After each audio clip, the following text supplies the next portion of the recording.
Nochmals hallo. Heute geht es um die wohl größte, beliebteste und vor allem einfachste Programmiersprache der Welt. Heute geht es um Python.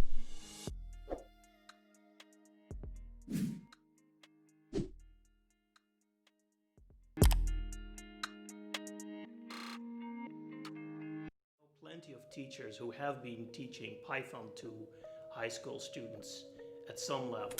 Das ist Guido van Rossum.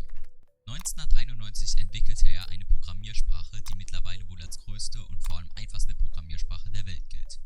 Der Name findet seinen Ursprung nicht in der Schlangengattung Python, wie manch einer vermutet, sondern basiert auf der britischen Komikergruppe Monty Python. Die Programmiersprache wird von der Python Software Foundation und der Python Community stetig weiterentwickelt und von Jahr zu Jahr ausgebessert und aktualisiert. Rossum selbst verkündete nach seinem eigentlichen Ruhestand nach der Mitarbeit bei Google und Dropbox wieder bei Microsoft an Python zu arbeiten. Die Programmiersprache ist darauf ausgelegt, einfach und übersichtlich zu sein, was wohl der Grund für die starke Popularität dieser Programmiersprache ist. Doch weg vom Geschichtlichen. Was ist Python überhaupt und welche Möglichkeiten bietet diese Programmiersprache? Vom einfachen Taschenrechner bis hin zu komplexen Minispielen ist alles möglich.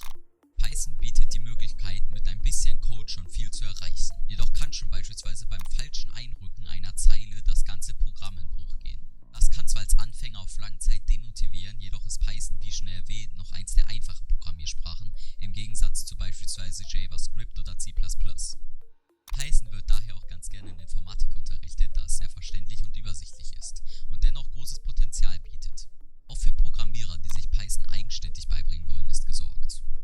Aufgrund der riesigen Community von Python sind im Internet unzählige Tutorials zur Verfügung und machen den Anfängern den Einstieg in die Programmiersprache sehr einfach. Python hat sich über Jahre hinweg als die wohl einfachste, übersichtlichste und vor allem größte Programmiersprache der Welt etabliert. Das war das kleine Video zu Python. Danke an bspw für die Musik und ein asikaltes Tschüss.